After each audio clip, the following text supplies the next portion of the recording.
Isn't it wild how things start on time when it's just me? It's just, I have to make sure every Thursday, I have to make sure right on time so that come Saturday, everybody knows everything is Gaz's fault.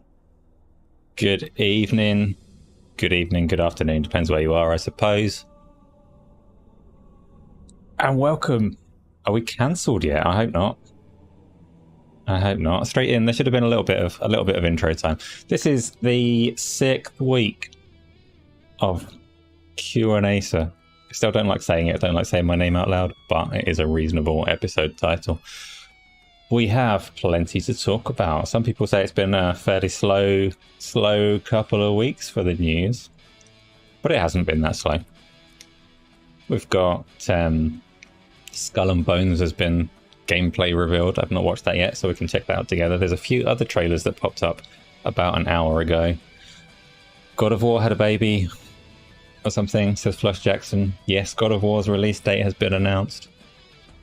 And there's, I'm sure, some other things. I've not made notes. I've just so I did Boomstick's show a couple of hours ago, probably 3 hours ago, and then my wife gave me about 14 people's worth of dinner, so I can only assume that she's planning to sacrifice me and feed me to a sea serpent. But I'm quite full up, ready to go. So always on these, you probably know the format by now, but we talk a little bit. I start off talking about what I've been playing because I love games and that's what it's all about. But there is always time in these shows for you to tell me what you want to talk about as well. Bring your own topic, I call it. It's very nice. What have I been playing? Nose is looking more healed up. But yeah, the external cut is less visible now, and it's still plenty wonky and will remain that way. Never moan about plenty of food. No, I'm quite up for being fed to a sea serpent anyway. It's fine. I'll take it. It's a fitting end. Cuphead I played a bit of. Not the Delicious Last Course. So you probably know the DLC Delicious Last Course is available now. People that like Cuphead are right into it. But I think I'm not sure how well it's doing, because I think Cuphead weeded out a lot of people that were really into the game before it came out and then didn't actually get through it just because of the nature of the game. It's made to be tough. I never played Cuphead, so I don't have that problem. But I thought on Go Live on Saturday, we had Erica, who's played it a lot, and Josh hasn't played it but talked it up a lot. And they made me think, I should really play this. I should play Cuphead, get an opinion on it and see how it is. So I streamed that one of these days this week. And it's too easy for me. Like, waste of time and energy. What's the point of a game that's so easy? No, it's not too easy for me. I had some struggles. I can't lie. Like I said, I did it on Twitch. So if you're not already following my Twitch channel, then do that. There's fun things there. And I've just designed a whole load of new emojis. I say designed. I've just categorically stolen some Futurama art and put some words on it, but they're good emojis. This game is too easy. Exactly, that's my catchphrase. Let me get the old good trailer just because we're talking about it. I might as well. The Cuphead show. Oh, let's do the Switch announcement trailer. Make it nice and big and bring it up. Yeah. Cuphead's fun. Like, the art style is everything. It's a weird black and white trailer. It'll turn into Cuphead in a minute. You all know the art style because you see it. It's one of those things that comes across perfectly in its trailers and gameplay videos, so it doesn't really need much explanation. But the game itself is largely a boss rush game with certain levels that are more traditional platforming. And yeah, notoriously tough. I'm not sure. I'm still quite near the start of it, so I can't speak to how tough it is. I haven't got stuck as such yet. I'm still making good progress, but I have only played it the once. Halo OST. Yeah, I went easy mode. I went really easy mode, so I didn't give myself much time. Rourke RWK's here as well. Good evening, sir. Carlos is here. Pleased to have you stop along for a chat. Yes, I went easy mode for the setup. So as you know, every week I try and get a gaming OST of some kind and a different background. And I didn't have much time, so I went, one of the greatest soundtracks of all time. Just get Halo. Flush, is that a request for the Hades OST? It's a fine request, but I already did that one. That was week 1 of the show. And it fit very well. It was a good kind of mood. And yeah, I've got a Sea of Thieves tavern, not the same one as last time, or maybe the same one as last time, but from a different angle, much darker than I remember it. And that's where we've gone nice and easy. Is this real? Is what real? I don't know, I don't understand the question. But yes, we had Hades was week 1, and I may run out of time and like reuse some at some point. Hades is a great soundtrack as a background, so but other OSTs that you like, other requests, games that have great ones, you let me know and we'll find them there. Obviously I've got the rest of the Halo series to draw on when I run out of ideas, because lots of stuff there. Same with Final Fantasy, they're just games that typically have good soundtracks. It's where Aragorn was sitting in the prancing pony. Yeah, you can't see, like just off camera, there are hobbits as well. Yeah, that's Cuphead anyway. The other one I've been playing, so last week I had just got to the end of my JRPG, my Shining Resonance of Rain, and I decided I knew one game to get my teeth into, and I had a few things on the list, and I think I was resolved to play Yakuza next, was what I came away from the show saying. And then as soon as it ended, I went and played Guardians of the Galaxy instead. So, The Witcher 2's OST, that's an interesting one. I played The Witcher 2, but I don't remember the OST at all. I don't remember any of the music, not a single track. But that can definitely be in with a look in. I will find out. Maybe next week's already been spoiled. Or maybe I'll take a little bit longer. Exactly, Painful Discourse. Can't see the hobbits because they are only Gaz's height. Yeah, Guardians of the Galaxy, if anybody hasn't played that yet, it's on Game Pass. If you're in the States, it's on the PlayStation Plus service. That's not available in the UK yet. I think it will be soon, and it'll be on there when it is. But that is just a good game. Like, the trailers really did it no justice at all, despite being an accurate representation of what the game is. You can't watch the trailers and say, nah, the game's nothing like this.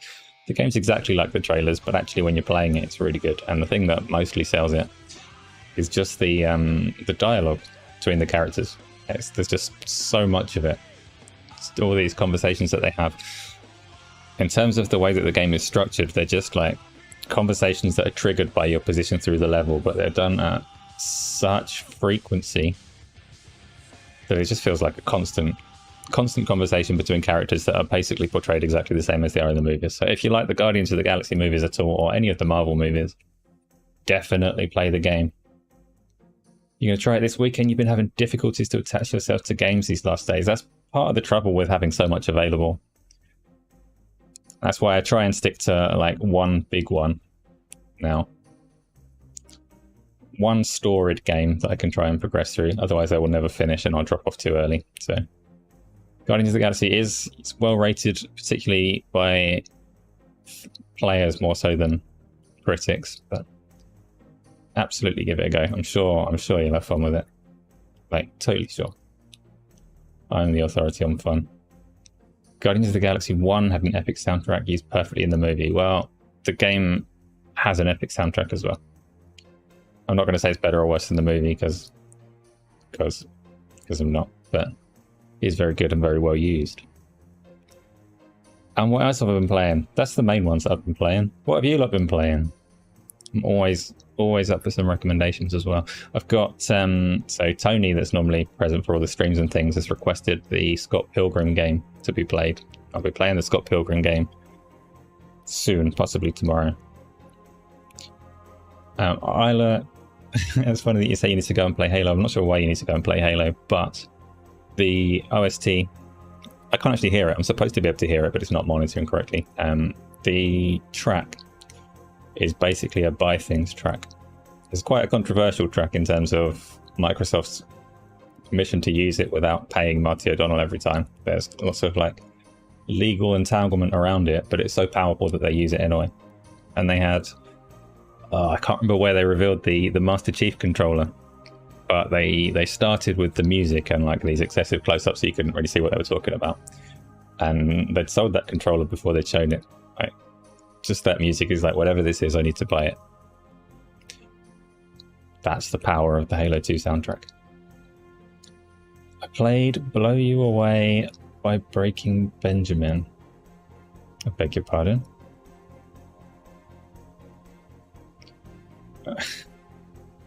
I'm playing the Halo OST. You tried that new tennis game on Game Pass. It's fun for those who like the genre. So I've got my youngest boy thinks he really likes tennis. He probably will change his mind as soon as he actually plays a competitive game of it. But right now he thinks tennis is his sport and he's really into it. So I will see if I can get him to try it.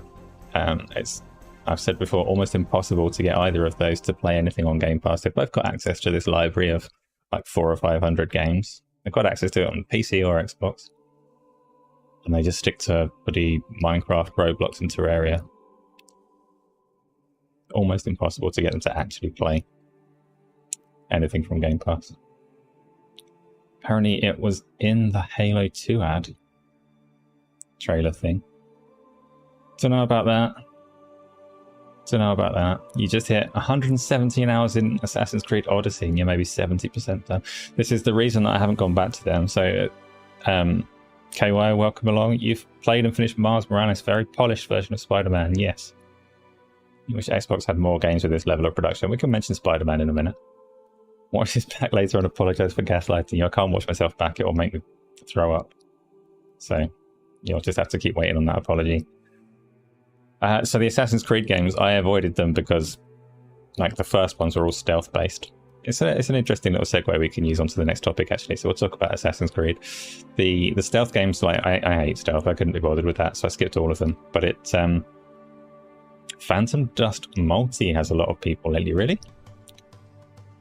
The free-to-play re-release thing they did of it, I'm surprised that that's got, like, it's found an audience. It's good that it has though. So Assassin's Creed, I skipped the series completely because of the stealth elements, but I know with Origins they pretty much rebooted it and got rid of all of that. So you probably have, insofar as I can stand Ubisoft games, which is not very much, you've probably got a series of games that was rebooted into something that I would like that I never touched because of its starting point as a stealth game. But one of the most popular Assassin's Creed games, one of the ones that seems to hold the attention of both sets of fans, is Black Flag. Why am I talking about Black Flag? Of course it's because Skull and Bones. Has anybody seen the Skull and Bones gameplay revealed today? So I haven't. A guy you watch made a video about Phantom Dust and got his audience to play it. There you go. It's all that guy's fault that suddenly people are playing it. Miles Dompierre is obviously a big Phantom Dust fan. I don't think he actually plays it. He's just very vocal about wanting a reboot of the series or a new version. You went mostly full berserk in Sniper Elite 5. Did you try? I haven't tried Sniper Elite 5, mostly because of stealth. Also, so Darge Knight keeps on asking to play that. He wants to play many things, but he never actually turns up to play them. So Sniper Elite 5 might happen at some point a little bit. Nick Robinson made a video about Phantom Dust being free on Xbox, and the video has 980,000 views. Was that recent? That's like a good few years that came out as a free-to-play game. For the most part, you can face tank in the newer... yeah, you're calling me bad now, but face tanking is exactly what I want to do. Obviously, they're still Assassin's Creed games. They still have this vast map of like mostly things that I don't want to touch. And they're still going to be... And I say this without having played them, but they're almost certainly still split into districts like all the other Ubisoft games. So you have to repeat the same activities in like 6 or 7 districts, which is a flaw of Spider-Man as well. One of the few flaws of Spider-Man, which is otherwise a really good game. He was waiting because the video included an interview with the guy. Wait. Waiting for what? Are you saying it's a recent video or it came out many years ago? S&B gameplay looks meh. Oh, I see. I haven't watched it yet, so I'm going to bring it up now. Skull and Bones. Skull and Bones people were excited about because people enjoyed Assassin's Creed Black Flag, and it was described as being, this is before today's gameplay show, as being Black Flag without the Assassin's Creed. It was also initially revealed like fairly close to when Sea of Thieves came out. So everybody already had pretty strong opinions of pirate games and what they should or shouldn't be. Certain quarters would have said Skull and Bones is definitely going to annihilate Sea of Thieves and all the rest of it. Let's bring up this gameplay overview trailer. I'll go into theatre mode, get some volume going. Zone. Our game takes place during the golden age of piracy. Oh, I can hear me. By the Let's just fix this. Don't want to hear me. You'll start You your go away. journey as an outcast, whose goal is to become the most Right, so it looks like they've gone for obviously a far more realistic vibe than Sea of Thieves has gone. The art style, you can immediately say, won't stand the test of time as well. One of the pirate dens in our world. Dens are centers of pirate activity. It's got walking, it's got a blacksmith. Equipment, provision for your expeditions at sea, pick up contracts, and socialize. Plus, there will be more. That's a world exclusive. Will tell you that preparation is key to success. You can tell me if I've got the... Like, it's obviously quite a wordy trailer, so I'm talking over this person. If it's annoying, then say so and I'll turn me or her down. Once you're set, it's time to head out and explore.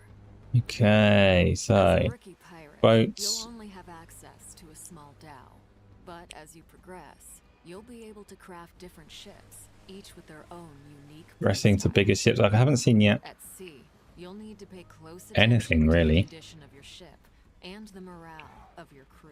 Your crew are a pack of. But you have crew management. Who will mutiny against you. Not kept well fed. You thought you'd seen this before. The voiceover sounds familiar. She probably does a lot of voiceovers. You can't hear her at all. Turn her up a little bit. It says you can die and respawn. What a cutting edge new mechanic. Will be recovered, and you'll have the opportunity to retrieve the rest from the wreckage. But you'd better be quick, as other players can also steal it. Okay, so it's about other players stealing, so it is very much going the Sea of Thieves route. As a pirate captain, your reputation is everything, and our game tracks this through infamy. The higher your infamy, the more opportunities you'll get. One of the many ways to grow your infamy is to take up contracts. These are deals that you can make with other pirates in the world. I'm trying to see what sets it apart from Sea of Thieves. Oh, the water looks nicer in action once there's some combat going and the waves are going. It doesn't look as good as Sea of Thieves. By completing other activities, such as exploration, plundering, treasure hunts, investigations, dynamic events, and much more. You can undertake these either solo or with other players. This is a strange choice because I very much thought... Oh no, tree harvesting. I very much... tree harvesting from a boat. Who knows? I very much thought when they pulled it away for so long after the initial reveal, I thought they were pivoting it into something quite different. Crafting is an essential activity for you to progress as why are you mining from a boat? It's stupid. And use your refined resources to craft stronger ships, weapons, and armors. So their kind of separation from Sea of Thieves, besides the more realistic look, is they're trying to hold progress to be more serious. They're still using reputation systems, just like Sea of Thieves, but the kind of persistent progress element seems to be more prominent. Sea of Thieves' criticism is that really it's a criticism and a plus side in that progress doesn't mean anything apart from a few cosmetics, which is good in the sense that you can always play with anyone, jump in and have a nice time, but bad in the sense that if you want to play it all the time, it can feel a little bit hollow. It can feel a little bit pointless to go and do things and not really get anything for it. So Sea of Thieves had issues with progress. To be honest, Sea of Thieves started as a cartoon game, so comparing the graphics to a game attempting to be realistic is odd. It's odd, it's still valid, because Sea of Thieves is very well known for its water. So this is obviously a more realistic looking game. But Sea of Thieves still looks pretty today, and that's one of those things where stylized games hold up better over time, usually, than realistic ones. This isn't an ugly game by any means, don't get me wrong. It's like quite pretty, but in 5 years' time, Sea of Thieves will look better than this, probably, despite looking exactly the same as it does now. That's nice though. Like, the water isn't shoddy. I think the water in this game looks fairly tedious when it's still, but when you get the boats going through causing havoc and exploding, it suddenly looks a lot better. I wonder if you can swim in it. If you enjoy the thrill of the hunt, I will say, so for me, I mean, do we have Sea of Thieves players here? Do you lot like Sea of Thieves? Such PvP battles are because I was that can be rewarding. if you emerge kind of disappointed with Sea of Thieves, to be honest. Like, even after all of its progress, it launched in a state that people were not happy with, and they obviously added a load to it, and a lot of people turned around their opinions of it, but I've always felt it had some fundamentally lacking areas, things that I was hopeful for in it, but they never addressed. One of those being that unless you were carrying treasure, there were no stakes at all. So it had a very skewed PvP setup where it really didn't matter if your boat got blown up and sunk. It really didn't matter if you died. The only time that it mattered is if you were playing the PvE stuff and had treasure on you. So throwing all of these encounters... now it's looking nicer. Give me storms. Okay, I'm going to get Skull and Bones. It looks fun now because it's got storms. Apart from mining, I'm not going to harvest trees from my boat. Yeah, so Sea of Thieves has like weirdly stacked PvP. That means if you feel like trolling people, you're very much encouraged to do so. Just don't have anything on your boat and it doesn't matter if it all goes wrong. PvP would have been more fun if there was some stakes to it. I'm surprised they didn't design anything to like make it a risk reward system rather than just a may as well, I've got nothing to lose system. While sailing, you can also easily invite other pirates you encounter. So this game obviously is going to feature PvP as well, and we'll see what the stakes are. It'll be nice. To defeat deadlier enemies. Depends on how harsh you want it as to whether you completely lose your nicely leveled up boat or what the case may be. But forts and plundering settlements, and if you're bold enough, engage in. And the other thing that I didn't like about Sea of Thieves is obviously, oh, they just showed some storms flush. There's definitely some kinds of weather. But the other thing that Sea of Thieves didn't do was I always felt that I know you don't power up, but I thought there would be some kind of persistence and progress to your character. And there was this time in Sea of Thieves before it actually launched, in the alpha or the beta or whatever it was, I can't remember what I called it, but they let people play it early access. And that'll do, see you later thing. They let you play it early, and on the last day of the open beta, alpha, early access, whatever it was called, you could log on, and I logged on, and my pirate, randomly generated pirate, suddenly looked about 90 years old. And that was exciting to me. I thought, hey, hang about, this game can age my pirate. And that's the game that I wanted to play. I wanted to play a game where, yeah, you log on and off and all the time, and you don't get power up to progress through, but your character, your pirate, is going to get storied. I thought, what I do in the game is really going to reflect what my character looks like. So he can age. Presumably there's going to be like some fountain of youth mechanic or some potions or something you can do to get it back. I'm obviously going to get Pirates of the Caribbean curse and be a skeleton if I want to, because like obvious fit, you're going to get things like that. And then the game came out and it didn't offer anything persistent like that. Nothing really lasts between sessions apart from like what you're wearing, and even things like physical scarring were cosmetic options that you could go and choose from a list. You can go, oh, I want to have a shark bite today. Okay, that's enough of that. Now I want to lose my arm. Okay, now I want my arm back and I'm going to lose a leg instead. And that completely lost me. Didn't like that. This music is absolutely from Halo. Halo 2, to be particular. You like these boat sections in short bursts in Black Flag. It was interesting, but a whole game about them you don't know. So I didn't play Black Flag. And Skull and Bones had some things about it that looked nice, and it had some things about it that looked concerning. I absolutely don't want to go around on a boat trying to mine copper ore from the walls. It doesn't make any sense and doesn't look fun. But getting a nice spiky upgraded boat and going and doing some like high stakes PvP where you can actually lose something if you fail. I mean, same with everything. We'll see, right? It looked okay. Much as I've got my Sea of Thieves background right now, I find it difficult to get into that. For all of the new things that are in there, it still doesn't feel like I'm doing anything worthwhile. Black Flag had the best implementation of this boat mechanic in Origins and Odyssey. It was a chore. Yeah. If only I'd played any of those. So, Peter, you've tried Sea of Thieves a few times. It's never caught you. Are you missing something?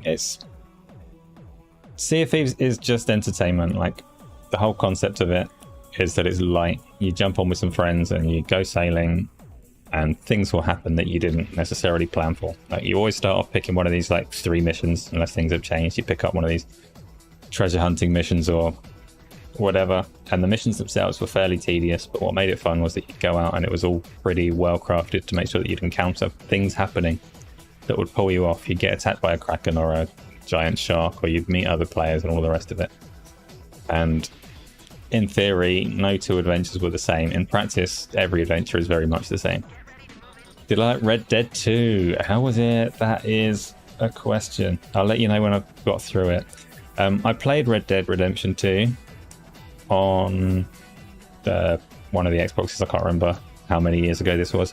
And I didn't get that far. I got to hold A to ride horses. Hold A to ride horses was too much for me. So I got to the point where you're basically leaving the tutorial. I got out of the snow, but I never went back. It's been on my list of things to do ever since. Because obviously I've heard that it's like, story's supposed to be incredible in it. The world looks fantastic. I see little things around, like the way that grass ignites and burns across and leaves things charred. It's like, in some senses, it looks like a game from the future. Even being so old, it just looks like it does so many things so well that I need to play it. But I don't know, it's going to be enhanced at some point, right? We're going to get even better Red Dead 2 at some point. It's got to be the reason that Rockstar and Take-Two won't let Microsoft give it the 60 frames mode on the Xbox. They've got to be planning a re-release just like they do for Grand Theft Auto 5. Obviously, there's those rumours recently that they were planning Grand Theft Auto 4 and Red Dead Redemption, the first one, re-releases, and they scrapped them based on reception of the trilogy. But that doesn't mean they're not going to do the easy updates for Red Dead Redemption 2. I still kind of expect that to happen. You watched your ex play through half of Red Dead Redemption 2, so your motivation is low to play it yourself. But it's supposed to be so good. And like, all you need to do is hold A to ride a horse. I'm sure it gets better. Everything is incredible. The gameplay is questionable. There's a lot of scripted missions and a lot of following. You only have real agency on side missions. Those have freedom. So, are the side missions good though? Like, games can be divided into, like, it's Insomniac's big weakness. A lot of the side stuff in Spider-Man is terrible, as it was in Sunset Overdrive. And Ubisoft's games typically have pretty bad side missions. Whereas, like, Witcher 3 is a different kettle of fish. The side missions are every bit as worthwhile as the story. Where does Red Dead Redemption 2 fit in terms of going off the beaten path and ignoring the story? Is it fun? Or is it a chore? I don't know. Let's have a look at some other games. So I saw on... I'm going to go to the PlayStation channel, because that's where I saw them. About an hour before I started this show, there were some new trailers put up. Some on the Xbox channel, some on the PlayStation channel. Most of them are on both of them. So obviously, there's the God of War thing. Let me go 8 more. Why have PlayStation suddenly put a bunch of trailers? Look at this. I'm going to bring it up. So, 1 hour ago... Oh, what? There's loads. There's loads. But 1 hour ago, we got a RoboCop game. What? Why? RoboCop's not an IP worth dragging out, but okay, we'll come back to it. SteelRising, Gangs of Sherwood, Lord of the Rings, Gollum, Raven's Watch. Does anyone know why there's suddenly a whole load of trailers for games? We're going to go through some of them because that's fun. Everything. Skull and Bones game comes out a day before God of War. Yeah. They're probably not too happy about that. So God of War is obviously on the thumbnail for the video that I'm doing right now, but I don't have a whole lot to say about it. They've announced that release date on the 9th of November. Almost immediately following, Square Enix came out and said that, like, after talks with their strategic partners, they're going to delay Forspoken. So Forspoken is now coming out in January because they don't want to be in the way of God of War. But no such luck for Skull and Bones. Ubisoft's schedule is locked in. That game is coming out, and at least the PlayStation contingent and a large number of people are obviously playing across multiple platforms. So a lot of people are going to have a few days off, right? And God of War, realistically, is going to be a game that people get through. So it's not like death knell for Skull and Bones, because later on in the same month, people will probably be ready for it. But it's definitely going to make a dent in their initial day one sales. God of War was better than Red Dead for you. So I liked God of War a lot, and I want to replay it. I didn't even notice on my first playthrough of that God of War. Apparently the weather in the game from start to finish reflects Atreus' mood, which I can believe. The game starts off snowy right after his mum dies and he's all like mournful. It starts to break as he enjoys getting yelled at by his dad and all the rest of it. And I'm sure in the heavy confrontation scenes there's like stormy weather and all the rest of it, a bit of rage going on. But that's a really nice touch. So I, for my own sake, partly to remind myself of how the game is, and partly just because it is a good game, I'd like to try and get through it again before that November release date. And just I'm going to keep an eye on the weather and see what it says about it. You've never heard that? I can't remember where I heard it, and I can't claim that I noticed it in my own playthrough. So I kind of want to, it's almost a fact check. I want to see, is this true, or is somebody just like pulling stuff out their ass that clearly wasn't intended? But I can see a likelihood that it is true. From the scenes that I can remember, there could be something to that, and that's quite neat and interesting. I'm going to have some coffee. And I'm hoping I've managed to say that without a single spoiler for anybody that hasn't played it. You might do God of War again, New Game Plus, if you have time before the new release. See, I might do... It does seem like a bit of trivia that could be or not be true. I think it'll be fairly apparent on a second playthrough, though. I think if you play it with that in mind, you'll be able to know whether it was true or not.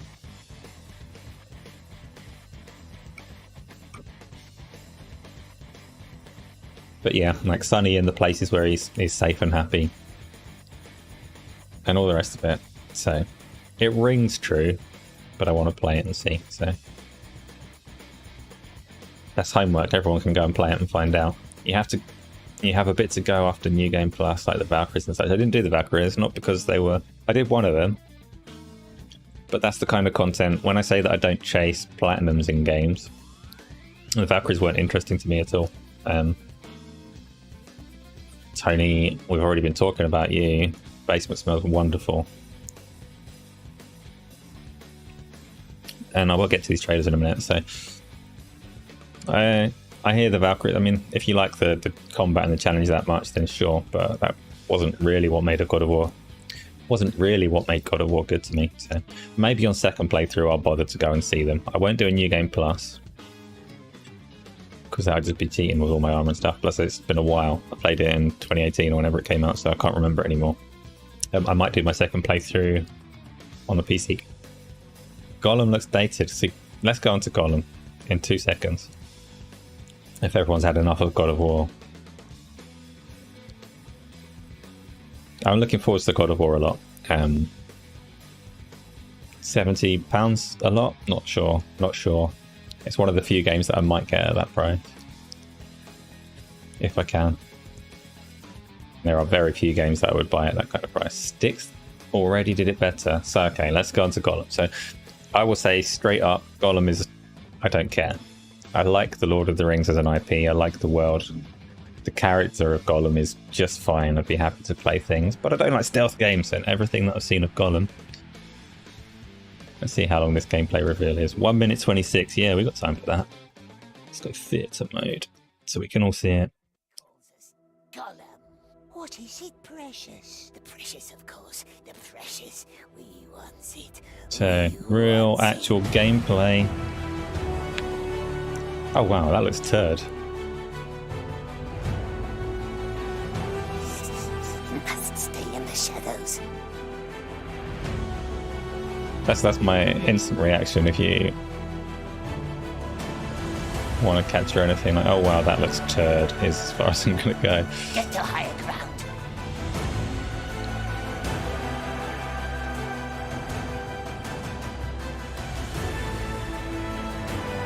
No, throw pebbles. I don't understand. I know it's like cross-gen game, so it's like got limitations to the level design.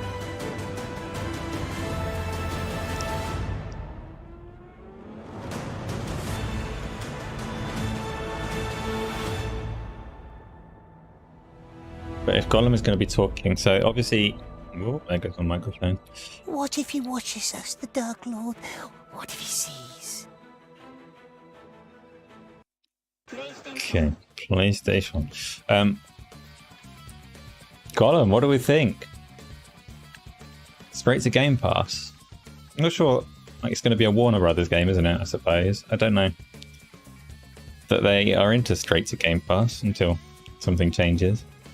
They went for stylized. Did they go for stylized? It doesn't have much style. The Gollum character there is obviously very much modelled after the Andy Serkis take from the films, but in such a way that if they talk like they did in that trailer, it's just going to be annoying. I'm not going to want Gollum to narrate his own story in that way. And that's weird, actually, because Gollum obviously, like, the character should be well positioned to narrate their own story, having a conversation with themselves. So it could have been, if they were really, really particular and clever about the scripting and the voice acting, could have had an interesting way to deliver that. But the Gollum that I heard in that trailer was kind of annoying.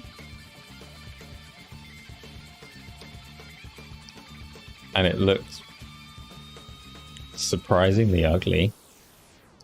I don't want to be mean. I'm going in on a negative because it's a stealth game, and that's how I feel about stealth games. But you all like stealth, right? You love sneaking around. Did that... See, even Isla's saying it didn't look like a new game. I say even Isla, I don't mean that as an insult, but you're someone that doesn't particularly care how things look. You love Tolkien, but there hasn't been a single game you played all the way through. The Lord of the Rings Online was pretty cool, but it's dated and was buggy. Lord of the Rings Online is... I played that a little bit. It came from a studio that made one of my favourite ever games. And they did some things really well in that game, and some things they just copied from World of Warcraft. Its most disappointing elements were the elements that it copied. Copied the one that was most big and famous, to its own detriment. You bought The Veil. Best graphics you've ever seen. What's that, Tony?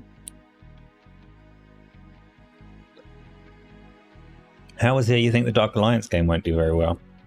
That one will do just fine because it's on Game Pass and it's co-op, I would say. Whether it'll be good or not is a whole other question. The trailer looked pretty okay, I thought, for that one. That could look reasonably, I'd say, better than I expected. There's obviously a lot of games like that. The Veil is a game with no graphics. Tony's trolling me. He's trying to get me to bring up a trailer that won't have anything. Well, then I'll thank Painful Discourse for getting me out of that one. I'm going to get back to these other trailers, though.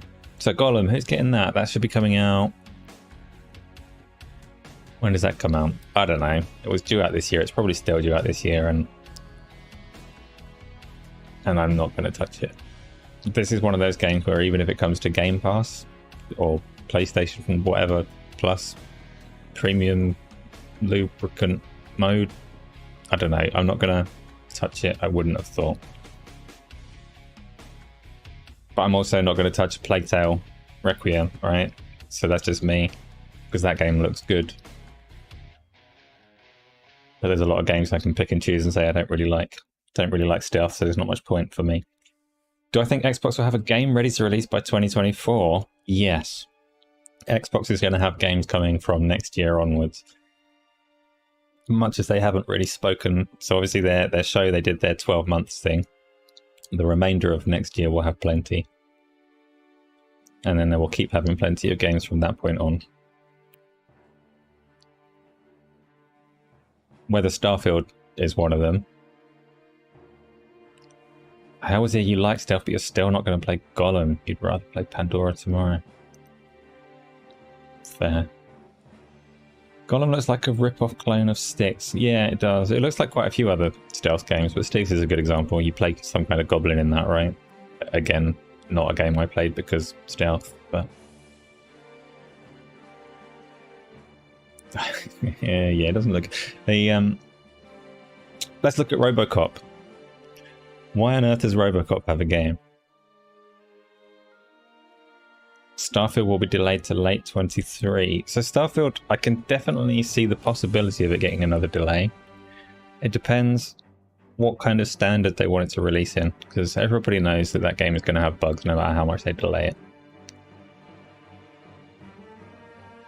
So, I don't know. You're a big fan of RoboCop. What a movie. Yeah, when I was like just about born. In this day and age, cops, and particularly American cops, aren't the most popular people in the world. Sorry if any of you are American cops, but some of your fellow professionals have shamed you if you are. Let's have a look at the RoboCop trailer, because I don't know why this exists. It's an unexpected reveal for today.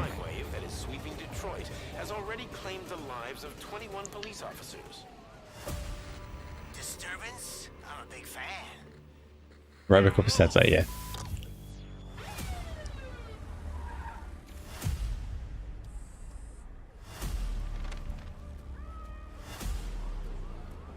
Doesn't look terrible. This looks nicer than Gollum. Can you fly?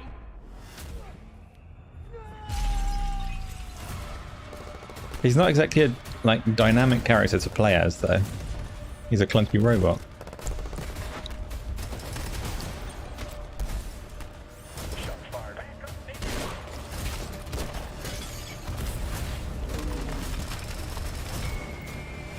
I hope the oh, that looks quite nice.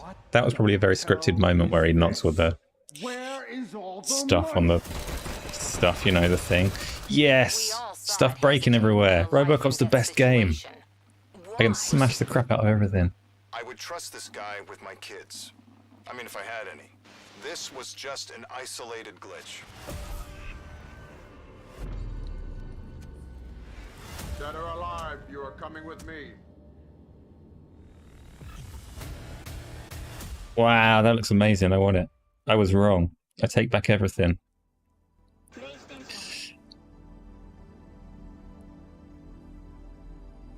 So RoboCop. It's made by the people that made the Terminator game, so it's AA budget. The Terminator game, I've not played. It reviewed really badly, but it did have its fans that said it was good. And then they did that weird thing where they enhanced it for the PlayStation 5, but not for the Xbox Series, and they probably lost some fans there. But that looked pretty good. I didn't like the green targeting marks. Like, I prefer my games to be pretty minimal on HUD if possible. And I know like it kind of fits RoboCop to have it there, but I think it would annoy me fairly quickly if it is there. Besides that, though, that's my most impressive game of the day so far, between Skull and Bones. I've already forgotten what we just looked at. And Gollum. Next gen only, June 2023. Can we have that soundbite as a redeemable on Twitch? What soundbite? What did I do? Oh, Wii Sonic? Maybe. Did any of you play the Terminator game? Would any of you recommend the Terminator game?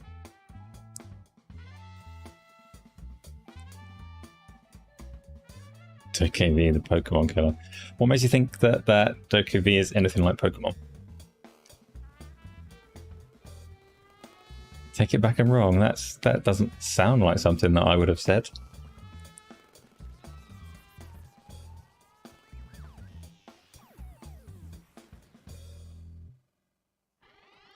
There's a good chance that I'll play RoboCop at some point. So that's a trailer that's turned around my opinion immediately. I saw it on the list and was like, what? Why does this exist? Then I saw the trailer and went, oh, I'm glad this exists, I'm going to play it. Let's see if SteelRising can do the same. So, next trailer on the list.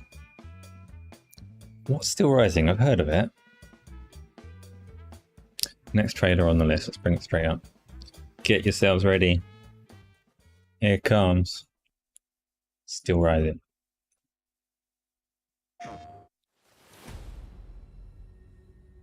Cute animals which will sell to kids and their parents. So it's going to challenge the Pokemon market without being anything like Pokemon, is what you're saying about DokeV.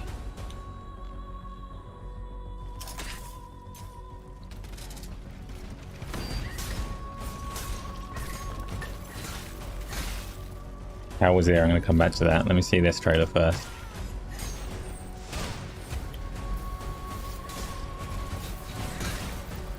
Oh, I remember seeing this somewhere at some point.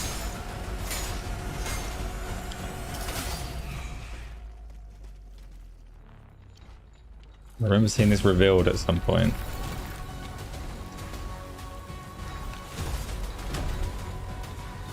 So again, it's not super pretty. Concept might be interesting. Gameplay looks... It's got that same kind of janky look as Flintlock, where it might be pretty responsive and fun in practice. And trailer mode doesn't quite look the part.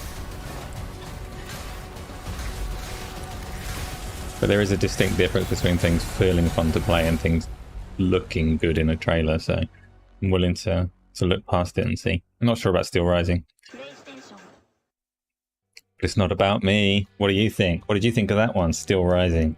Another Soulsborne. Yeah, it does.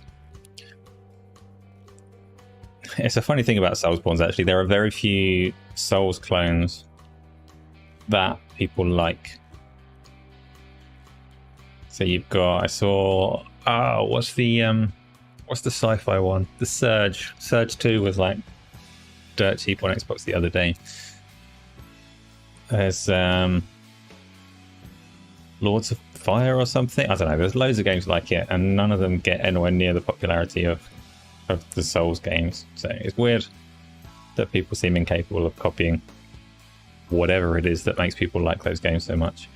I agree SteelRising didn't look brilliant, but I also wouldn't totally write it off based on that trailer.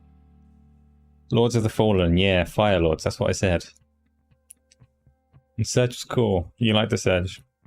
I heard mixed things on it, and the sequel as well. In terms of, so how was it? You asked about Terminator. What did you play it on? Out of curiosity. I'm okay with the things that you said. I was a massive Terminator fan. Terminator is the series, my go-to series is my example of how everything turns to shit if you let like commercial interests run the show. You're a PC player, okay, so you've seen it running like at its best and you still say it looks pretty mediocre. That's fine.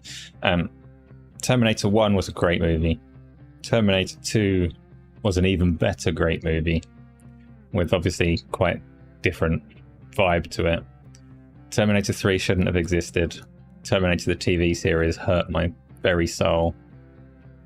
Everything Terminator after that point was a disaster. But 1 and 2, fantastic. Leave it at that and pretend the others don't exist. I'm a big Terminator fan.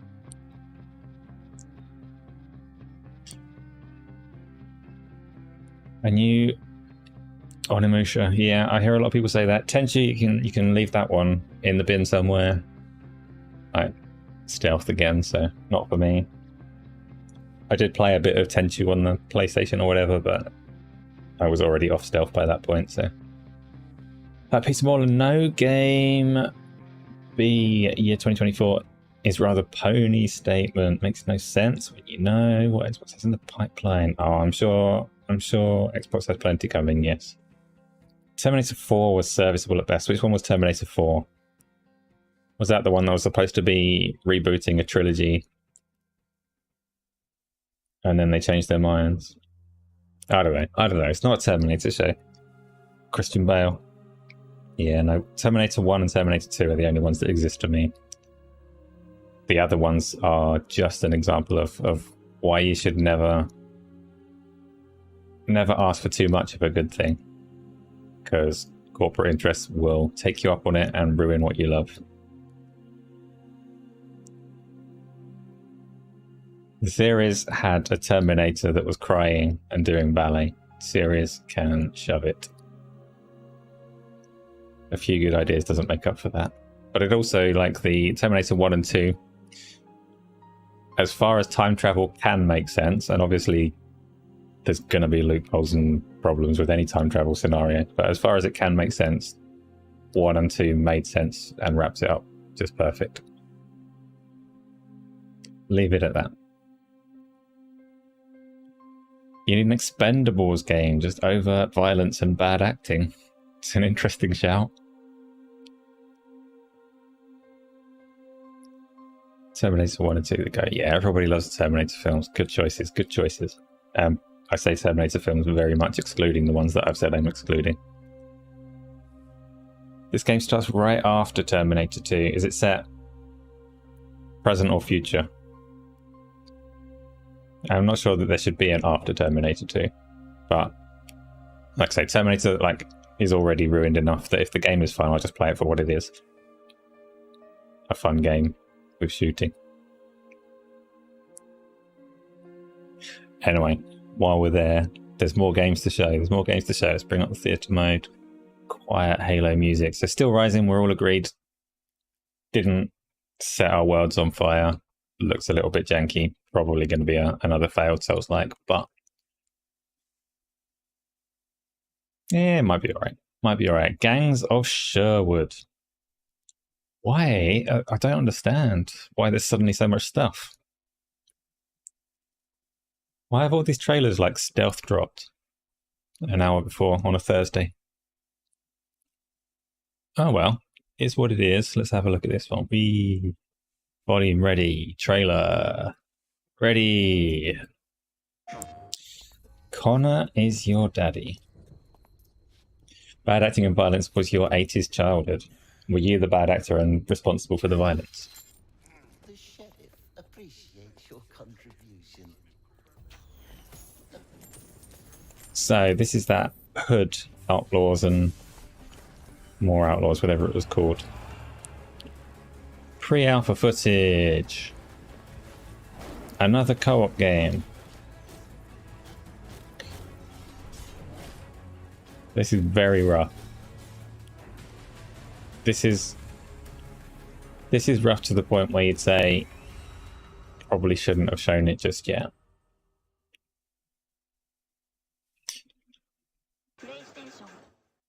Probably shouldn't have shown it just yet.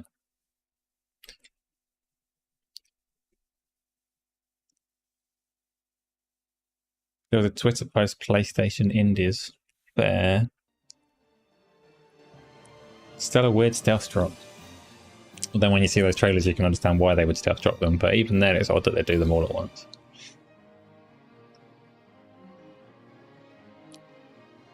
Oh, you see condoms, it's usually what we call. But yeah, Terminator game makes a lot of sense. Okay. Painful Discourse says Gears. Oh, is Gears your Expendables game? I understand. I understand the conversation on where it's going. Carlos, you just regret having watched the last one, the last Terminator film. I actually might not have seen the most recent of those. Might have fallen behind, but I have no regrets if I've missed it. Any speculation as to what kind of game Kojima is making for Xbox? Why can't I say the name today? Hideo is making for Xbox. Yeah, that's yeah. I think it's a while away, and we know that he's specifically in partnership with them because of their cloud technology, which doesn't mean he's making some kind of weird mobile game. It means he's making something highly connected that, if you look at Death Stranding, you can kind of get some threads of where he's looking creatively, because Death Stranding obviously is a single player game but has quite specific online functions. I've not played it, and I've had too much of the plot spoiled that I will probably never play it, which is a shame. But it has concepts of a world shared with other players. So you're playing on your own, but other people can put ladders down and lay paths and leave messages and all the rest of it. I think whatever he's making with Xbox just allows him to amp up that side of the game. There's a fair chance, obviously the name Overdose was leaked a while, pretty close to the Xbox show. It's very likely that it is the game called Overdose, but that doesn't really tell you a whole heap about what it's going to be. Overdose in the mind of Kojima could be anything. So I think it will be very heavily leveraging cloud technology to bring connected experiences to players that aren't necessarily playing together. and I'm very curious to see it, because I'm all for things that use the cloud to do new stuff. But like, cloud technology became a laughing stock thanks to Crackdown and all the rest of it, but it is something that, broadly speaking, I do like believe in. Like, it will give us new gaming experiences, and I'm all for that. Death Stranding was one of the few more innovative games in the past few years. Not everything landed in that game, and some of it even failed. But you got to commend him for trying something different. Yeah, some kind of asynchronous experience. Maybe it's more about, I mean, I think by its nature it will be asynchronously multiplayer in a sense, but I think persistence is going to be the key. So I think it will be something shared, something that you can impact as a player, something that, yeah, we'll see. Like, it's new ground. He's breaking new ground. He's obviously got a clear vision for it, and it should be exciting. And I think a big focus. So cloud technology, like Crackdown as the dream, they sold cloud compute in all their tech demos as what the technology could do for gaming, and they had all of this like bullet deformation on the environment, everything crumbling and being really advanced and impressive. And I will say that was deliverable in a sense. Technically it was deliverable. Commercially it wasn't. The demos that they showed of Crackdown were like, oh, look what we can do. And then they had one where they showed all this building. In fact, maybe I can find the Crackdown cloud demo. They showed the server usage, what's going into making this work. This might not be the right thing, but I'm going to bring it up anyway in the background to see. In horrible blurry quality. They showed. Wait, Tony says, I just said something interesting. You said another co-op game. It seems we need to break through the barrier, the unusual type of games, and Kojima is trying to do that. Not necessarily co-op. A shared persistent world is the key, I think. But so Crackdown, they showed all of this really advanced fancy physics that got people excited. And they talked about what kind of bandwidth you'd need to make that work. But they also showed in their demo, skip forwards to the game, please. Oh god, this is a terrible on-stage demo. Anyway, he's blowing loads of stuff up. But the problem was that for one person to have a world that they could interact with in this way, that world was powered by like 3, 4, 5 cloud servers at once, which our Xbox Live Gold subscription doesn't cover. Realistically, at the moment, our Gold subscription doesn't pay for anything. It's useless and it needs to be cancelled. But if it were to be covering cloud compute and making games better, I think everyone would change their mind about the value of that service. The problem is that Crackdown 3's like 5 servers per player when you're shooting buildings just wasn't commercially viable for what we pay.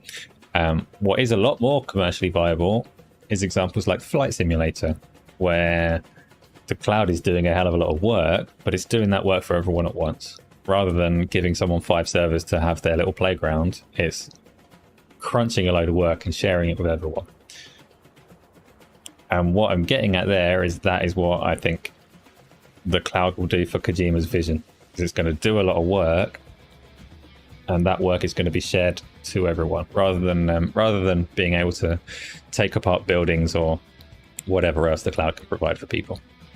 Did you ever hear the tragedy of Boris Johnson the Wild? It's a Brit legend. Carry on, wherever that is going. So do we have any of you... Oh, it's a bit wide. Boris Johnson the Wide.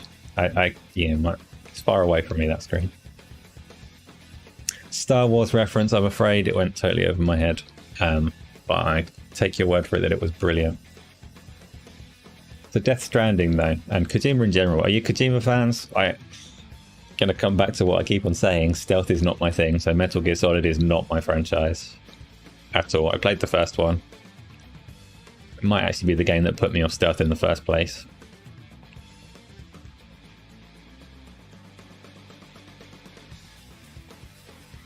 Boris the Slippery Pig. Yeah, like... Yeah. I definitely not turning this into like a political podcast, but for me it's sad that he's got off so easy. Sad that they've managed to find this opportune moment to oust him for something that is relatively mild reflection of his villainy. There's been far worse things that would have been more appropriate times for him to be gone.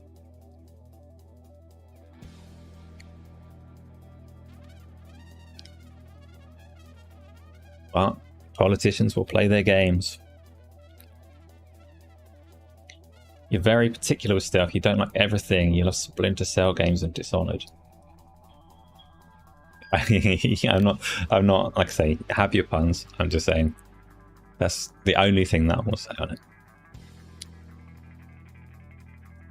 Oh, I'm still watching this Crackdown stuff. Look at all that destruction. Look at the fun we could have had. And then Crackdown multiplayer came out and was nothing like that. And everyone was suitably and correctly disappointed. And a whole load of people said that it was smoke and mirrors and Microsoft were lying and all this stuff isn't possible. Those people were wrong. This stuff is possible, it's just not commercially viable. Does not make financial sense. So Death Stranding fans, Kojima fans. No. Washed up has been, that's what you're all saying to me. Well, there are very few people in the UK who are sad that he has gone. Indeed, indeed. Yes, from whatever side of the political spectrum and whatever party you're following, I think everybody is happy that that reign of terror is at an end. Driving, some minimal chat from me. No worries, Flush. Definitely don't crash on my account. Right, what else was there? Cloud stuff. Oh, while we're talking about Cloud, actually. So you're interested in a Kojima game. Result. We're loudly yelling. Something's happened. While we're talking about Cloud stuff, though, and what Kojima's doing. Yes, he's a wild card. What he's making could end up being a disaster. Like, there's always a risk with... I don't want to overly talk him up like he's like the best thing this industry's ever seen, but he is like a creative with quite eccentric ideas. And they can hit and they can miss. So you're right. Like, he's a wild card in that sense, and we'll see. But he's also, in that one, a bit of a, like it is a pioneering area. Microsoft have only just set up this, like, cloud gaming partnership division of their company. And to have him as, like, their first major partner is a big deal that could lead to a lot of exciting things. You would say, even if you had Death Stranding spoiled, it's worth playing, not just for the gameplay. The story is not something that has one interpretation and it's easy to miss stuff. So my problem with Death Stranding is it's obviously slow. I know from like what I've seen of it that it's slow, but everybody says that the story doesn't pick up for like 5-10 hours or something like that. And I've just had too many hours worth of gameplay spoiled that would make that drag more for me than it would for the people that were playing it raw first time. I don't think I'd survive to the point that it gets interesting. But maybe one day I'll just get loads of time and I'll give it a go. We'll see. Cloud though, so there's also been a lot of talk this week about, we'll combine these two into one. So there's the Samsung TVs now have their gaming hub including Xbox cloud streaming, and there's lots of talk of what Xbox may or may not do with a portable handheld console as well. So let's talk a little bit about those. These are kind of soft topics because, well, the portable is very much a soft topic. I don't know where the rumors have come from and I don't know that there's anything to them. The cloud side of it, the service being launched onto TVs, is like a hard topic. That's a real thing that's happened. It's there now. People are asking for free TVs so they can give positive glowing reviews. And it's there and it's real. Cloud gaming in that sense, so the TV side of it will start with like being able to just jump into Xbox Game Pass or games that you've bought if you want to go the Stadia route. Microsoft are starting to support that as well, so you can play everything on Game Pass and you can also play your digital purchases straight through the cloud onto your TV. And it probably works. So I've not played much of the Xbox cloud streaming service. I played some Forza Horizon 4 back when I was making a video. And I know that the service has improved since then. Like, they rolled out some improvements to make it better. So, which I should go and test. But cloud streaming, in that sense, what I have played of it, was very playable. It's very responsive, and it's a little bit ugly. The same is true of Google Stadia. So let's catch up on these comments. So how was this? No, let's start with. Yeah, cloud gaming will only take off when most countries have more developed in terms of networking. You tried it, and even on the best connection, it has some input lag. The picture is fine though. See, for me, I'd take a slightly different approach, and I base it more on Stadia that I've played more of. And obviously, it's some kinds of games are more sensitive to input latency than others. But what I played on Stadia was pretty responsive, but the image quality was not going to compare to a native home console experience. I consider it very similar to streaming services on TVs in that sense, in that you can play, like, you can go onto Netflix and you can get 4K and HDR and Dolby Vision and all the rest of it. But if you have like a discerning eye, you can say quite clearly that it doesn't look as good as an ultra high definition Blu-ray or even a standard Blu-ray. Like a 1080p Blu-ray will look better in most scenarios than 4K Netflix, which isn't strictly true all the time. Like, Netflix will give you a static picture that looks very pretty, but you get into dark scenes or you get into motion and it's just nowhere near as good. And that's ignoring issues around like when your connection is not perfect. So perfect scenario, perfect delivery over a cloud service, the compression that goes into it means that it is not as good as a native hardware. But as seen with Netflix, it is very much like Netflix is good enough for 99% of the people that are interested in watching films. Like, most people are very happy with it. Most people don't care that stuff looks bad in motion or that the dark scenes are have horrible banding across them. I care. I've got quite a discerning eye for such things. My wife really doesn't care how we watch it at all. Cloud streaming is the same for me. So when people say, like, is it the future of gaming? Is it not? Yeah, absolutely. It's a massive part of the future of gaming as it expands to more and more people. But that doesn't mean that it will replace consoles and PCs and like local native hardware for the big chunk of people that currently enjoy that as well. In terms of the network across other regions, some regions are further ahead than others for sure. I live in like a little village without a great connection. I don't have full fiber here. I would love to have it, but I don't. My connection is good enough to have a good experience on it in optimal circumstances. Connections and cloud streaming, you can watch Netflix, and if your bandwidth drops a little bit and the picture quality deteriorates for a few seconds, it's not that big of a deal. On an interactive experience like a game, that'll be more of a problem for people. So there's definitely advancements that need to happen before it is a good experience, but it is also very clearly a big part of the future of gaming for the more casual player. xCloud was great for MLB The Show 22. See, it's a baseball game, so I'm just going to take your word for it. It's baseball in these parts of the world doesn't really mean very much to me. I know those games are supposed to be good. So how was it? You played Panzer Dragoon on Stadia. Was indeed the fastest, but it does depend on the game a fair bit. Some games have input delay embedded in them for mechanic reasons. Yeah, so funnily enough, Panzer Dragoon is the one that I first tried as well. So on Stadia, I tried Panzer Dragoon just to see, like, have a look at it. And I'm not a big fan of the shooting Panzer Dragoon games. I'm a big fan of the Panzer Dragoon IP, and I love the Saga game. I love the art style of the shooting games, but I don't particularly like the gameplay of them. So I played it on that, and it looked and performed pretty fine. It's quite a colourful game. It has a lot of motion, but I also played Guilt.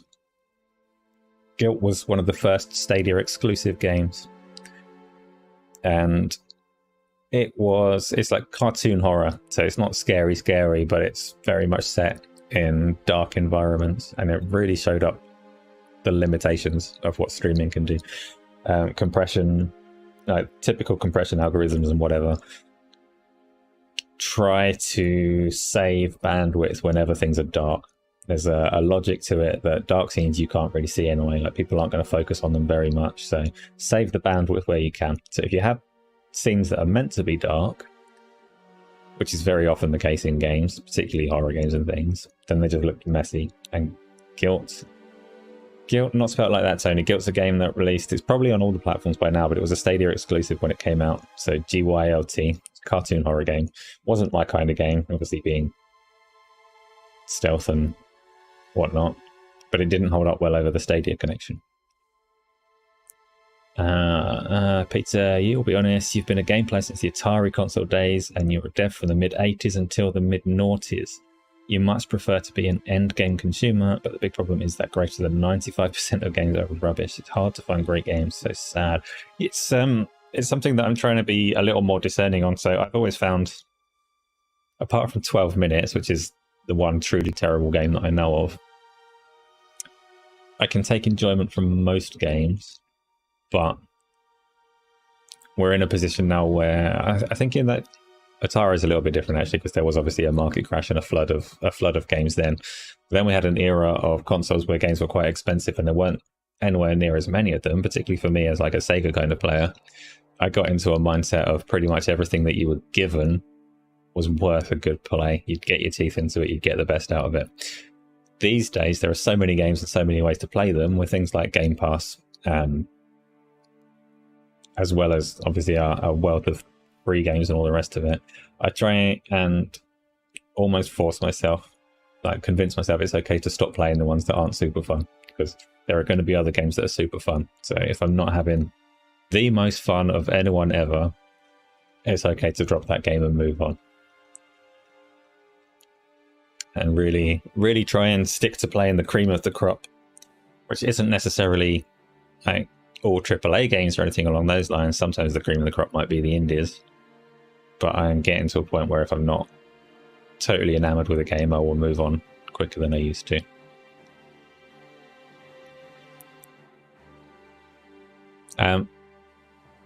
Xbox Portable, anyway. So cloud gaming, that's a little bit about that. Probably enough about that. Oh no, for some reason my TV showed me Roller Champions. I played that a little bit and it was terrible. I've not played it since it came out, but I imagine it's still terrible. Xbox Portable, I don't know where the rumors came from. Obviously, Steam Deck's around, Switch is around, and a lot of people like portable gaming. I'm not one of them, so this is a topic that's not very dear to me at all. But there were lots of rumors around Xbox making a portable and what that might be, what it might look like, what it would be capable of. How is it? You just dropped Ori yesterday, played a couple of hours of it, but it was hard to see where to go or what objectives were left to do. Confusing overall, so he drops it. And that's probably that's the kind of game where previously I would have gone, oh, but everybody loves it, I should stick with it.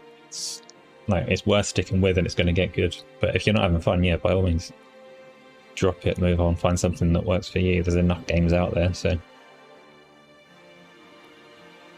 You meant MLB The Show was a perfect streaming. Yeah, like baseball, I don't know. I would have thought timing was fairly important. Like, I don't really know. I've not played a baseball game since like the NES. And I can't remember it well, but all I remember doing was having to press a button to swing when the ball was in the right place. So I'll take your word for it that it works well for streaming. I can't even guess what the mechanics are. Baseball games just don't appeal to me. And yet that particular like MLB The Show is always well rated, always well received, makes bags of money. People obviously do enjoy it, but then people enjoy FIFA as well. People don't know what they're talking about. That's the moral. That's the moral of the story. So Flash, the GeForce Now 3080 here on your PC, lack of games, and it just didn't look like 3080 capabilities at all. I've heard good things about GeForce Now streaming, but I've never tried it.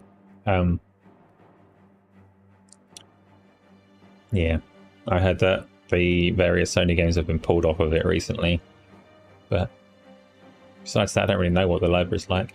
Does GeForce Now let you play the games that you own, or is it strictly a subscription service with a catalogue of games? Painful Discourse. Xbox has new game streaming tech that they call direct capture. You try to stick with Ori because of the love that it got. It's heavily praised. You think the level design is not intuitive. The mechanics, progression skills is not so well designed. And yeah, I didn't finish Ori. I played Ori to the point. There's a fairly infamous scene where you have to escape a tree from like a rising tide or something. I got through that and then went, not really enjoying it very much. It's like, it is a beautiful game, and whenever I get like a new TV or something, I might fire that up to have a look at it, I guess. But yeah, it wasn't my kind of thing really. And I never played the second one, The Will of the Wisps. Again, I might at some point. But like you, I fell off of the first one. You have 2 gigabytes per second symmetrical fiber, you son of a bitch. Easy game, baby game, says Tony. Tony, I'm not saying that Ori was easy or hard. The escape from the tree was just supposed to be a fairly significant difficulty spike in it. And I escaped the tree, but didn't get much further beyond that. Brad Sam's reported on direct capture, so I've not seen anything about direct capture. I know that there were some significant improvements supposedly rolled out around the time that Forza Horizon 5 launched, like within a week or two of that game coming out. They pushed some upgrades. Ori's weapon upgrades and movement were great. It's a nice responsive game, like it was slick to play. It was more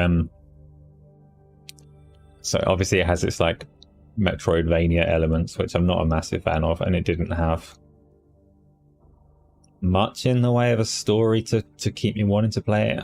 Funnily enough, it's on my screen right now. Complete coincidence. YouTube has decided that I must watch the Xbox 2. I don't know what episode it is. YouTube likes to recommend the Xbox 2. But at some point they had Ori as their highlighted game of choice. So complete coincidence, not trying to see it, but we're talking about it and it's right in front of my face. And it is pretty. I don't know. Maybe I should have played that one a bit more, but no, like I say, I give up on games when I'm not having fun, and I stopped having fun with that one after getting a fair way into it. So direct capture, is direct capture related to specifically the Samsung TVs or the Edge browser? So recently Edge got updated on the PC with a focus on gaming. If you open the Edge browser, it tells you that there's a gaming hub if you want like news and stuff. And it's the best browser for streaming games because it's got this new technology to enhance the look of them or whatever else. It's bad game design if you get stuck. It's not bad game design if I get stuck, because I might just, if I get stuck, because I might just suck at it, and I can't blame a developer for me sucking. But there's the very like controversial or well-known or divisive take of David Jaffe on Metroid Dread, where he dared to criticize them for having paths that you couldn't see were paths. So that game, again, I haven't played it because I'm not that interested in it, but it has obstructions that you can shoot, but there's no visible indication that they're any different to the rest of the wall or the ceiling or the floor. You just have to start shooting stuff and hope that you find a path. And he was critical of that from a game design perspective. And that's a Nintendo thing, so a whole load of people came at him like, oh, you can't criticize my favorite, you're just a baby. But it was a pretty valid criticism, like at surface value, from someone that doesn't play that game. I wouldn't like to play a game that gives me no visual indication of where I'm supposed to go. Bad design was not the right word probably, but Ori's Wisps definitely could use more indication of where it's going, what to do. I think people rate it 10 out of 10, just have a lot of patience for it. I think that most of the people that loved Ori loved it for the opening cutscene and just the fact that it was nice and responsive to actually move around. The opening cutscene managed to move people. It looks really nice and it was responsive in the hands, so it's good in that sense. But I don't know, maybe it does develop into a story as you go. I got quite far through it without really noticing much going on beyond that. So direct capture is game streaming tech. So I'd wonder if that was to do with what they got from Bethesda. So ZeniMax and Bethesda and id Tech were fairly pivotal. They had some streaming technology called Orion that was quite key to Google Stadia being able to deliver 4K streaming. They'd obviously put a lot of research and had a lot of IP in game streaming, and obviously Microsoft owned them now, so maybe this direct capture is related to their work and their IP. Like Elden Ring. What's like Elden Ring? I fell off of Elden Ring entirely, but not because I got stuck. But now that you mention it, I probably am stuck. You like Ori because of the platforming. Yeah, it is slick and responsive, right? I'm not like saying anybody is wrong for liking Ori.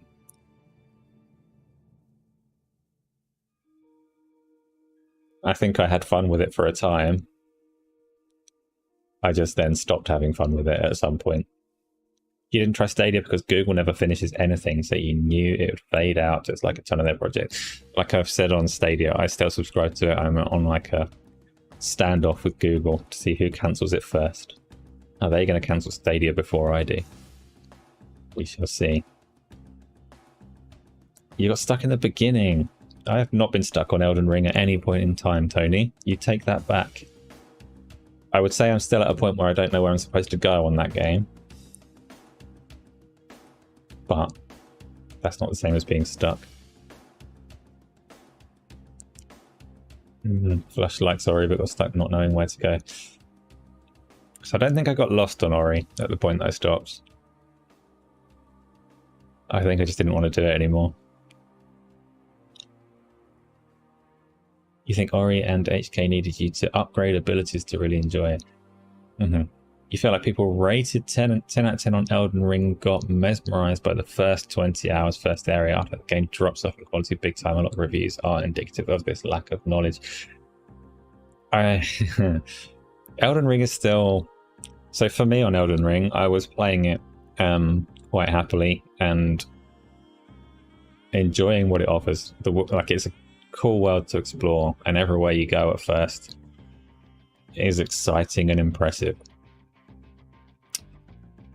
And it has that thing. It has a thing that Souls games has, where it is like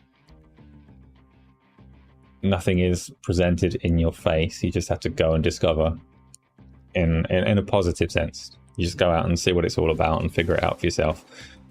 And it had just like a quality to the design. I saw a weapon that I wanted on it, which was a Morningstar flail thing. I decided I really want that weapon, and I played it loads to be able to equip it because I had a strength build and I wanted this dexterity based weapon. So I played for hours and hours going through the game doing stuff to get the weapon that I wanted, and I only wanted it stylistically because you don't very often get flails in games. And then I got that dexterity target and I equipped that weapon, and after that I'd run out of targets. No worries, Flash. Pop to that post office. I'm not sure I'll still be here when you get back, but it's all good. So I want to say thank you for stopping by. I got my flail and I had no targets. There were no like bits of equipment that I wanted, so I didn't really know what to do. And Elden Ring, in terms of like other activities, obviously it doesn't give you particularly directed quests, and it got to a point where everything on it was you're exploring for the sake of exploring, knowing full well that what you're going to find in any destination is just stuff to kill. So you're exploring and killing stuff for the sake of exploring and killing stuff. And I accidentally stopped it. I didn't actually intend to stop Elden Ring. I didn't get stuck. I did one of the big dungeon things that has like a flying spectral moose that you have to fight at the end of it. And I killed that thing. And I forgot to go back and play it, really. I can't finish if you bring enough topics to the show. Sarge, you've not entirely missed it, but we are nearly done. But it is bring your own topics time, so anything that people want to talk about, we talk about. I don't think I actually particularly addressed the Xbox Portable thing at all, but that's fine. If you want to talk Xbox Portable, you mention it. Dodge has a question. I can't anticipate what this is going to be. What's it going to be? While that's coming, Hell is here says people rate Elden Ring high because it literally doesn't tell you where to go, which it works to its detriment in your opinion. But if you slapped on a Ubisoft map, it would have some pointers and it would be the same game. So I say Elden Ring scoring so highly, I don't dispute it as such, but it means that a lot of designers and publishers, so designers themselves but also publishers insisting, they're going to look to Elden Ring and try and copy what made it special to people. And I think there's a very real chance that they'll get the wrong answers. And we'll get like Ubisoft style games, but they won't have an interface and tell you what to do. And it will be a disaster, because in most cases it would be much better to follow what's established as like good design practice. Those things aren't what made Elden Ring good, but they are very notable. So I don't know, we'll see what happens on that one. But I can see a lot of Elden Ring copies that are complete nightmare to play because they're just not as well designed. Voice getting weak, right? Morningstar is almost at the start and doesn't need almost any stats. Not that one. It's there's a rider. It's got like a dark horsey, and it's a triple-headed flail. That's the weapon, and it requires like 24 dexterity, but I had about 10, so I had to work up that 14 dexterity. So Darge's question: do you remember the angels making your face as beautiful as it is? Gonna give that a firm no. That's all I can say. Zelda worked because it was a more chill game, but in Elden Ring there was literally people dying to Margot because they were level 3. Yeah, so my oldest boy tried Elden Ring, and I went to check on his progress, see how he was getting on with it, and he was fighting Margot, going with Margot, as a level 5 wretch. And I don't know how he got there. He just ran past everything. He was a level 5 wretch that had managed to get himself some basic gear from the patrolling soldiers. And I'm not sure if he went back and played it again after that, but Zelda is what Mario 64 should have been. That's enough Nintendo talk out of you. Knight Rider Flower, yeah, that's what it's called. And it's like, it might not even be a particularly good weapon. I just liked it because you don't very often get flails in games. So that became my mission. That became my sole objective in Elden Ring. And once I could equip it, I used it. And then I don't know, lost my way.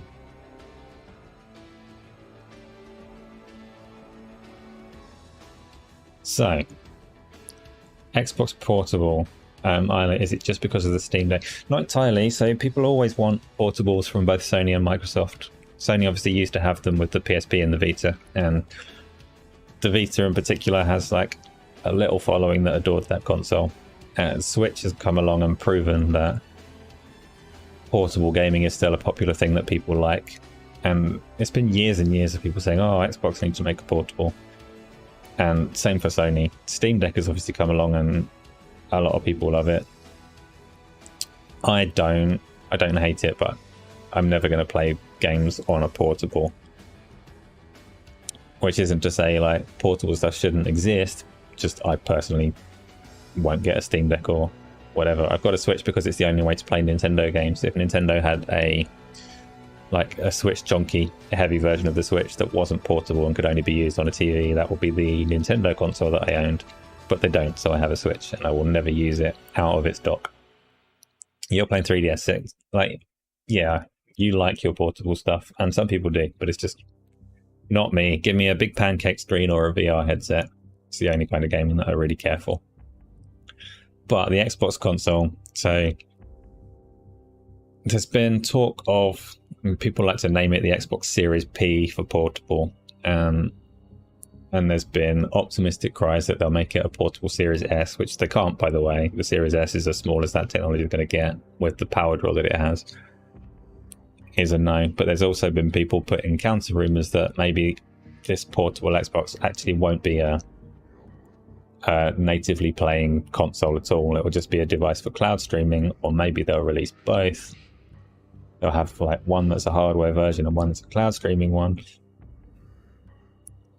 I don't know. Well, like, do you people want an Xbox portable device? I'll tell you what I don't want is I don't want it to be part of the Xbox Series family of consoles as another like SKU of it, another Series console that they make everybody support in the way that everybody has to support the Series S. I don't want something weaker than the Series S that needs to be supported on the Series games that brings the lowest common denominator down. The Series S doesn't particularly do that. The Series S has all of the important hardware that you want. But a portable console wouldn't be up to that same standard. It wouldn't have that same processing power. So worst case scenario for me would be that Microsoft released an Xbox Series P, said it's part of the Series family of consoles, and now all of the Series games have to work on this. And I don't think that's going to happen because it would be a terrible idea. But I see lots of rumors in that direction that they should do something like. Being honest, how much portable gaming do you actually do if you're not in school anymore? Some people, Tony, have long train journeys and things like that. Like for me, I can't. If I was sitting on a train and I tried to do some portable gaming on a phone or any other device, I'd just be sick. I get motion sickness doing that, which is why I'm not a portable gaming person. The only time that I would want to sit and do portable gaming would be like in transit. Has Skull and Bones been discussed? We have been discussing Skull and Bones. Everybody agreed that it is a game. What are your thoughts on Skull and Bones, Darge? Are you excited, or do you prefer Sea of Thieves? You definitely had a lot more time for the 3DS before you became the designated driver. You don't know what Skull and Bones is, Isla. Get out. You can't be here and just say I've not been watching at all. It hurts my feelings. We talked about Skull and Bones for ages. Did we discuss open world Terminator game? Is that a real thing? I've never heard of that one. We discussed RoboCop a little bit. And we discussed the Terminator films a little bit. If it will happen, it'll be a streaming console, the Series P. So my problem with the streaming portable is the situations where I would use a portable device, i.e. in transit, if I didn't feel sick, if I could use them on a train or as a passenger in a car or on a coach or on a boat or a plane or whatever else. A streaming console wouldn't fit that. Wario64, check his tweets. I will not. I'll take your word for it that it might be a thing, and I will refer you back to all the Terminator discussion that we had earlier.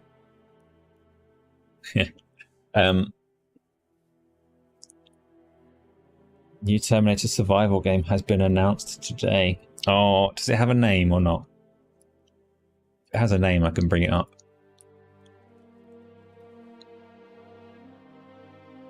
Skull and Crossbones.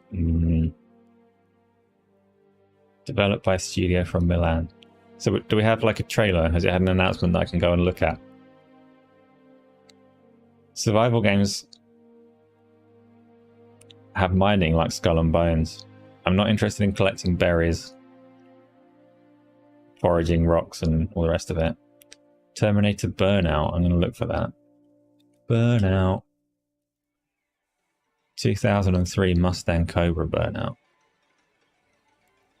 Well, YouTube doesn't care for Terminator Burnout.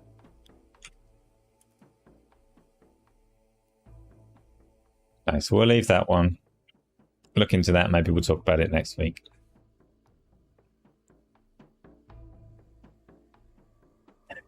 Terminator bum out, okay.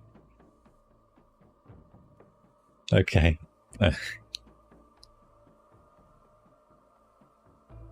It's just a CG trailer. Okay, well, we'll forget that for now. We'll say that we covered that with our Terminator talk earlier that we got to after looking at the RoboCop game that was revealed today.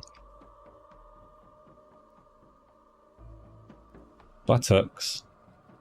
You're surprised our Liticus US friends haven't started suing developers because they pay $70 for a game they can't access more than 15% of because it's too hard for them. Would they have a point?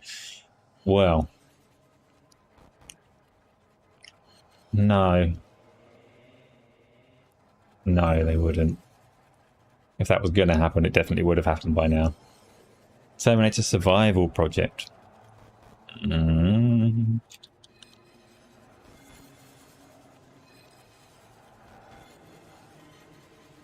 No, gonna have a look. Terminator Survival Project reveal trailer. Go on then, let's do it. Does it have noise? It's very quiet.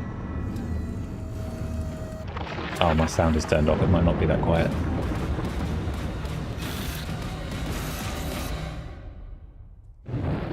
That was it. Well, cool. I can say I'm very much looking forward to that. I'm not. There's lots of words that might make interesting survival games, if only that was a better genre. I do think actually survival is that kind of game is a genre that's ripe for someone to come in and do really well. I should probably go and play Grounded again at some point. Grounded might be an example. There's so much room for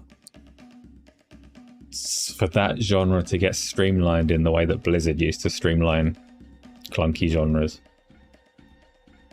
Maybe Grounded is that game, maybe it's not. Terminator Survival is unlikely to be that game. Oh, look at that. We lasted long enough for Flush to get back. My sense of humour is as dry as my throat right now. Let's have some drink. Did I put the whiskey in it?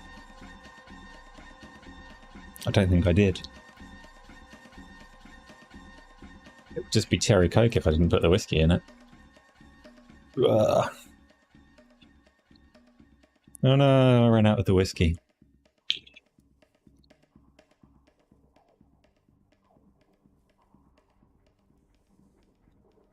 Wow, it's happened again. It's gone for a really long one. So, we are going to be wrapping up though, because I've run out of things to talk about. That's not true. I've always got things to talk about.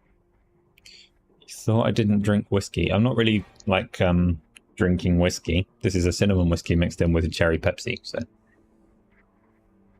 you would happily drink again just for me. Are you off of drink, Dodge? Good for you. Don't drink for my sake.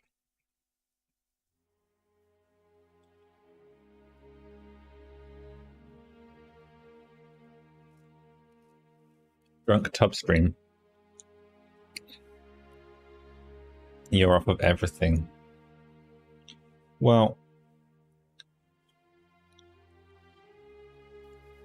you're off of oxygen. Probably keep having some of that. Try and get just enough of that. What else? Were there any other topics? Not from me. So you've got like a minute to raise anything else that you think would be interesting on the Bring Your Own Topic session. Am I high on life? No, I'm looking forward to that game. I'm looking forward to that game.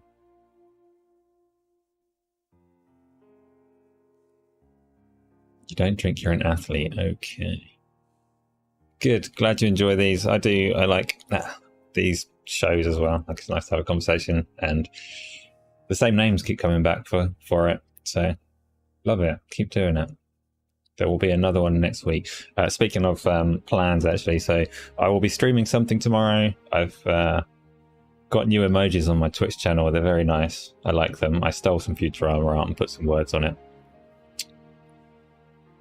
You were playing the tennis game. How's the tennis game? That, and there was a tactics game that came out today-ish as well, wasn't there? Solaris or something like that.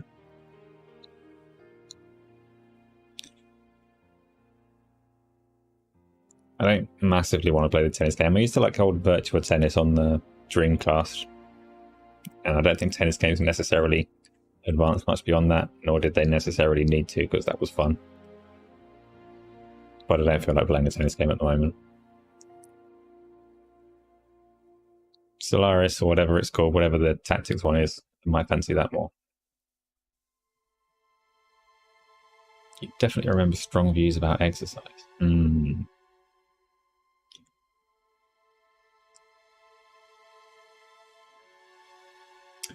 Mexican Train Simulator. I don't know what that means. Is that a game? Do Mexican trains function very differently to the rest of our trains? You're all over Fallout 76. That's just strange, Dodge. I did mention you earlier, actually. Somebody asked about Sniper Elite 5. You said you wanted to play Sniper Elite 5. And you've said that you want to play Outriders as well, but then you keep just disappearing. So I don't know when it's happening.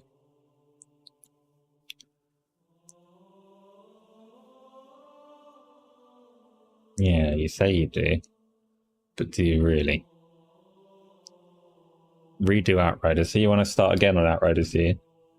Want to make me remove my well-progressed and powerful character?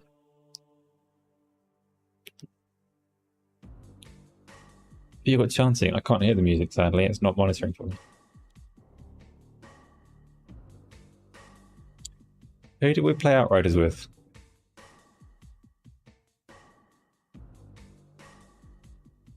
Anyway, people that do like to watch the game streams, at some point in the near future, you'll probably see some kind of Outriders content. Because it's been requested. And on that note, this is the end of this one. There will be streams tomorrow. I'm going to try and stream like a little bit more, but finding time for it is difficult because there's much to get on with. Go Live is obviously on Saturday, so stop by and talk to us then. If you are fans of the Source videos, there was a new one released today, so go onto the Game On Daily channel and watch that. If you're not a fan of those, that's fine as well, but that is it. That is the end of this one. Thanks for stopping by. And your Super Chat only Saturday. You don't need to do that, Dodge. Obviously, they all help. You're not a fan. Well, that's fine too.